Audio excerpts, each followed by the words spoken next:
gracias por Al estar contrario, con un gusto. nosotros. Y bueno, pues es el punto, ¿cómo ve el budismo a la muerte? ¿Cuál es esta visión del budismo sobre la muerte? Como sabes, la tradición budista es por definición una tradición espiritual. ¿Y qué queremos decir por el hecho de afirmar que es una espiritual? Que contemple el hecho de que aquello que a nosotros nos anima, lo cual esta tradición define como la conciencia, no es una mera propiedad emergente del organismo físico. Esto es, que nuestro cuerpo no crea en consecuencia de una muy sofisticada y compleja organización a la conciencia, sino que más bien meramente la transmite temporalmente. Podríamos emplear como comparación la programación radial y el radio como máquina o como hardware en sí mismo. El radio no produce la programación radial, meramente la capta, la sintoniza, la decodifica, la amplifica y después la proyecta. De la misma manera, la tradición budista, como muchas tradiciones espirituales, quizá este es el elemento que define precisamente esa condición, afirma que aquello que nosotros nos anima es una entidad distinta a la corporal, pero que emplea temporalmente el cuerpo para manifestarse en un plano, en un universo, en un mundo particular de experiencia o de existencia en términos generales. Así esta tradición define a la conciencia como un flujo de eterna continuidad de experiencia, una especie de energía lúcida o consciente que no se crea, no se destruye, que se transforma.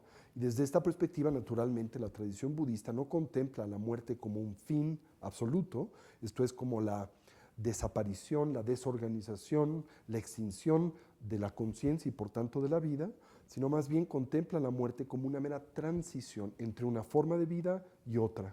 Y por ende, en la tradición budista, si bien nos preparamos para el morir y pensamos que la muerte, en oposición a percibirla como un enemigo, es un gran aliado, en particular porque nos recuerda la importancia del vivir, el no desaprovechar el tiempo, al mismo tiempo nos aproximamos a la muerte con una actitud de naturalidad. Primero porque acontece para todos por igual, porque no hay salida de la misma, todos vamos a morir, y porque desde la perspectiva budista no es un fin o no representa la extinción de la vida o la conciencia, sino una transición entre una forma de vida y otra, para la que naturalmente tenemos que prepararnos.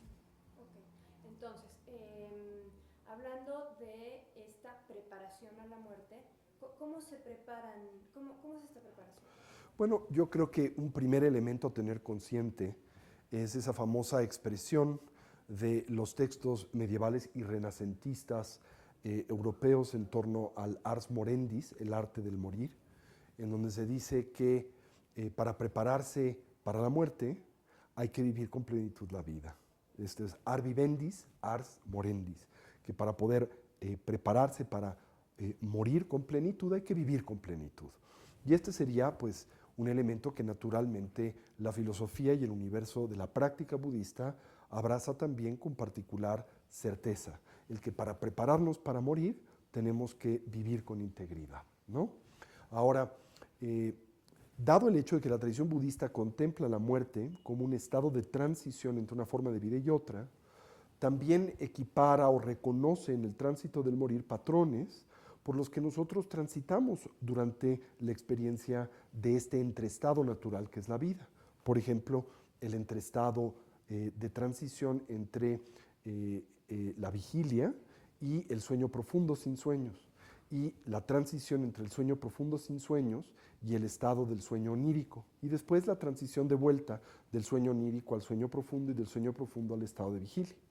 Así entonces se contempla la muerte como algo muy similar a esas transiciones, y por tanto se afirma que si lo pensamos, nosotros podemos experimentar, por ejemplo, la experiencia onírica, los sueños, de dos diferentes maneras. Podemos hacerlo inconsciente del hecho de que estamos soñando y por lo tanto presas y controlados por el contenido del sueño al que equívocamente nosotros le proyectamos realidad objetiva, o en contraste podemos despertar dentro del sueño, hacernos lúcidos en este y controlar las apariencias del sueño y por lo tanto liberarte de la tiranía que ordinariamente ejercen sobre de ti al reconocer su naturaleza ilusoria. Esto es, al reconocer que los sueños no existen independiente al acto de soñarlos. De la misma manera, la tradición budista contempla que la muerte es muy similar al tránsito del soñar y que por lo tanto podemos transitar el periodo del morir inconscientes de su naturaleza ilusoria y controlados por sus apariencias, o en contraste podemos despertar, hacernos lúcidos en ese tránsito y tener injerencia en el mismo, de tal manera que nosotros podemos impulsar a nuestra conciencia hacia un renacimiento particular que sea favorable para nuestro desarrollo evolutivo. Y para esto nos preparamos a lo largo de toda la vida, por ejemplo, trabajando con el sueño, de tal manera que lo transformamos en una experiencia lúcida y consciente, ejercemos dominio sobre sus apariencias y así nos preparamos para este sueño más coherente y más profundo que es el del morir. Ahora esa es una preparación. Otra preparación que es importante teniendo en cuenta que morimos como vivimos es, por ejemplo, la preparación ética, que tiene por objetivo el tratar de vivir nuestras vidas de la forma más ética, de la forma más constructiva, de la forma más virtuosa y positiva posible, dado el hecho de que estos hábitos, impresiones y tendencias que depositamos en la continuidad de la conciencia van a naturalmente operar como los motores que nos impulsan hacia la nueva existencia. Así vamos a morir como hemos vivido, y si hemos vivido con integridad, vamos a morir simultáneamente con integridad y vamos a toparnos o vernos expuestos a condiciones muy favorables para nuestro desarrollo evolutivo en vidas futuras. Nos preparamos también a través de la meditación discursiva, imaginando destinos, mundos paralelos, de tal manera que en el momento en que nos vemos expuestos a estas realidades alternativas, las podemos abrazar con naturalidad y no con temor y ansiedad. O sea, cuando se empiezan a disolver los elementos. Así es. Nos vamos familiarizando con la mecánica del morir, de tal manera que esta no nos toma por sorpresa y no nos genera ansiedad o miedo, y al mismo tiempo abrimos la mente a muchos distintos destinos en los que la mente puede experimentar renacimiento. Nos familiarizamos con diferentes alternativas de vida. Por ejemplo, imaginamos tierras puras, imaginamos universos alternativos, acordes a las descripciones que de estos nos aporta la tradición budista, y así cuando nos vemos expuestos a estas realidades alternativas en el tránsito del morir, las abrazamos con naturalidad, ¿no?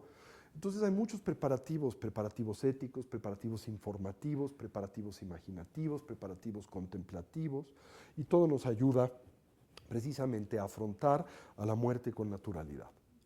Okay. Ahora, se dice que cuando el cuerpo muere, ¿no? Ya no tiene vida, ya esta conciencia ya sale, ¿no? Así es.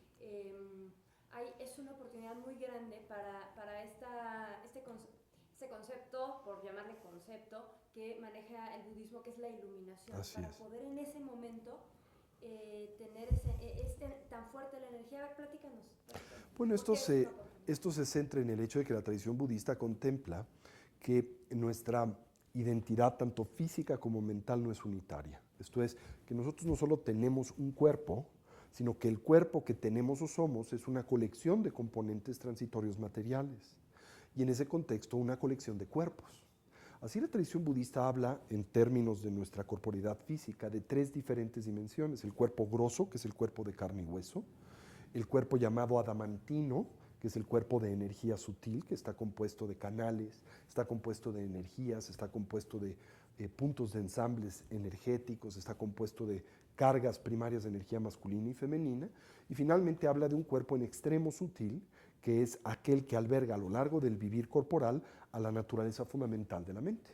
Así también la tradición budista habla de tres dimensiones de la conciencia, dado el hecho de que la conciencia también es una entidad compuesta, una colección de componentes transitorios y temporales mentales, una sucesión de instantes o momentos de conciencia, y se dividen en tres grandes dimensiones: la mente grosa, que es la psique, que en nuestro caso es humana y opera y funciona en un vínculo o gran cercanía al cuerpo físico; la mente sutil, que esa es la que transita de una vida a otra, independiente al cuerpo físico, y donde se depositan las semillas del karma y la historia de la infinitud de nuestras vidas, pero que todavía es una conciencia dualista y aflictiva, y esta está vinculada al cuerpo adamantino, al cuerpo de energía.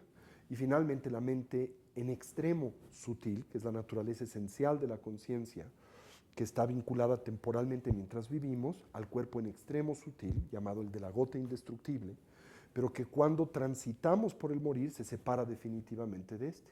Esa mente es una mente que no está afectada, que no está influenciada por nuestras aflicciones mentales y emocionales.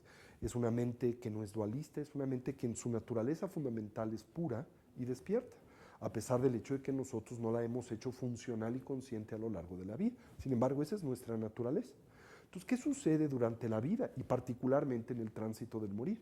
En la vida transitamos constantemente entre diferentes estados de conciencia, en donde operan por momentos la conciencia grosa, que es la, digamos, habitual en nosotros, por momentos la conciencia sutil y por momentos la conciencia en extremo sutil, como por ejemplo cuando te ves expuesta a una sorpresa, a un susto, cuando bostezas, cuando estornudas, cuando suspiras, cuando arribas al pico del orgasmo, la conciencia grosa experimenta una temporal discontinuidad y aparecen estas conciencias más sutiles en el trance entre el estado de vigilia y el dormir y así. Pero el momento en donde esas transiciones se manifiestan con particular intensidad es naturalmente durante el trance del morir.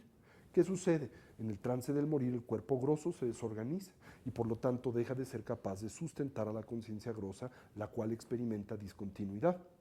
Surge como sistema operativo primario el cuerpo sutil, el cuerpo de energía, y con él la operación de la conciencia que de este depende u opera en vínculo con este, que es la conciencia sutil. Y durante el trance del morir, ese cuerpo energético también se desorganiza temporalmente, deja de sustentar a la conciencia sutil, surge el cuerpo más sutil y con él la conciencia más sutil, que es una que no es aflictiva. Es en ese momento, por el que todos los seres dotados de vida transitan, que tenemos una genuina oportunidad de reconocer esa naturaleza fundamental que en el estado de vigilia rara vez florece del todo clara, poderla estabilizar y a través de ese medio lograr la plenitud, el despertar y la iluminación, entendiendo ese estado, el del despertar y la iluminación, como no otro que aquel en donde esa naturaleza fundamental de la mente se manifiesta de forma lúcida y funcional. Ahora, si bien esto acontece de forma natural en el tránsito del morir, no es fácil reconocer esa naturaleza fundamental, porque a lo largo de la vida y vidas no hemos generado en buena medida familiaridad con esta. Y cuando la misma surge en nosotros, lo que generalmente acontece es que la impresión es tan poderosa y tan intensa que ya sea deseamos atraparla y se nos escapa o simplemente nos desmayamos. Entonces tenemos que trabajar a lo largo de la vida, y ese es uno de los objetivos de la preparación contemplativa del budismo en vida, para la muerte, para poder reconocer el instante en donde esa mente en su estado desnudo aparece y podernos relajar en ella, sin tratar de atraparla y al mismo tiempo sin desmayarnos. Y si logramos eso, que no es fácil, esa experiencia nos conduciría a la plenitud del despertar y la iluminación. Bueno, y nada más explicar que esta conciencia podríamos equipararla al alma, ¿no? El concepto del alma. Bueno, en la tradición judeocristiana, a esa conciencia que nos anima se le llama espíritu o alma, ¿no? Aunque también se habla de espíritu, alma, y diferenciaría un poco lo que los budistas llamamos la mente grosa, sutil y más sutil, ¿sí? Okay. Y te iba a decir esta preparación, pero no lo del sufrimiento, yo creo que ya no lo vamos a decir. Ay, ¿cuál era la otra pregunta que te iba a decir? Bueno, no sé si quieras agregar algo más. Bueno, que uno de los objetivos fundamentales de la vida, desde la perspectiva del budismo, es también prepararnos para poder abordar ese tránsito por el que todos pasamos, el del morir, de la forma más exitosa posible. Y para ello requerimos de muchas herramientas, y una muy primaria en la que todo mundo puede empezarse a preparar es el desapego. El tener precisamente presente a lo largo del vivir que nada de aquello con lo que nosotros convivimos, con lo que interactuamos, realmente nos pertenece, que todo en la vida es prestado. Lo tienes por un instante, así está prestado tu cuerpo y así están prestadas todas tus posesiones materiales, todas tus relaciones interpersonales. Y si aprendemos en vida a ver a estas variables de esa manera y a trabajar con el desapego, que no es indiferencia e irresponsabilidad, en el momento en que por naturaleza tenemos que dejar todo esto atrás, tenemos que dejar atrás nuestro cuerpo, a nuestras relaciones interpersonales, a todas nuestras posesiones, lo haremos con naturalidad. Y esto nos ayudará en ese tránsito de una forma muy importante. Y bueno, uno de los grandes místicos indios que trajo el budismo al Tíbet, llamado Padmasambhava, decía que para aquellos que realmente comprenden, entienden la naturaleza espiritual de la mente, aquello que llamamos muerte es solo un concepto. En otras palabras, la muerte como tal no existe. Es una mera transición entre una forma de vida y otra, entre un sueño y otro sueño. Y bueno, el reto que tenemos es despertar, no solo en el tránsito del morir, sino en la vida cotidiana. Perfecto, pues con eso cerramos. Muchas gracias. Gracias a usted.